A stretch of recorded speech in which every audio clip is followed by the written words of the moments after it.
ಹೆಸರುಬೇಳೆ ಕೋಸಂಬರಿ ಹೇಳ್ತೇನೆ ರೀ. ಇಷ್ಟು ಹೆಸರುಬೇಳೆ ತೊಳೋದ್ರಿ. ನಾನು ಸ್ವಲ್ಪ ತೊಗೊಂಡು ಹೆಸರುಬೇಳೆ, ನೀವು ಸ್ವಲ್ಪ ಜಾಸ್ತಿ ತೊಗೊಂಡ್ರೂ ನಡಿತೈತಿ. ಆಮೇಲೆ ಕ್ಯಾರೆಟ್ ಹಾಕೊಳ್ಳೋದ್ರಿ, ಸೌತೆಕಾಯಿ, ಕೊಬ್ಬರಿ ತುರಿ ಮತ್ತು ಉಳ್ಳಾಗಡ್ಡಿ ಹಾಕೋಬೋದ್ರಿ. ನಾನು ಹಾಕ್ಕೊಂಡೀನಿ, ಹಾಕೋರಿ ನೀವು, ಚಲೋ ಆಗ್ತೈತಿ. ಆಮೇಲೆ ಸ್ವಲ್ಪ ಇದಕ್ಕೆ ಉಪ್ಪು ಹಾಕೊಳ್ಳೋಣ್ರಿ.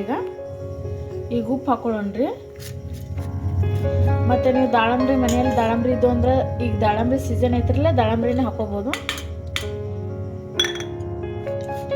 ಚೆನ್ನಾಗಿ ಮಿಕ್ಸ್ ಮಾಡ್ಕೊಳ್ಳೋದು. ಇದರೊಳಗೆ ದಾಳಂಬ್ರಿ ಕಾಳು ಹಾಕೊಳ್ಳೋದು ಒಂದು 4-5. ಈಗ ಸ್ವಲ್ಪ ದಾಳಂಬ್ರಿ ಹಾಕೊಳ್ಳೋಣ್ರಿ.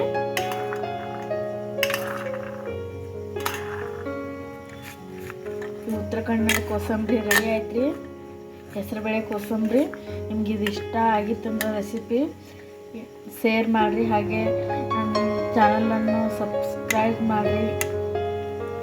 ನನಗೆ ಸಪೋರ್ಟ್ ಮಾಡ್ತಾ ಇರಿ ನನ್ನ ಚಾನಲನ್ನು. Thank you.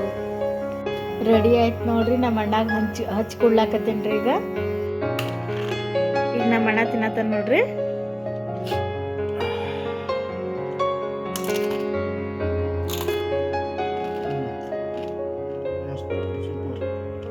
ಅದು ತಿನ್ನಲ್ಲ.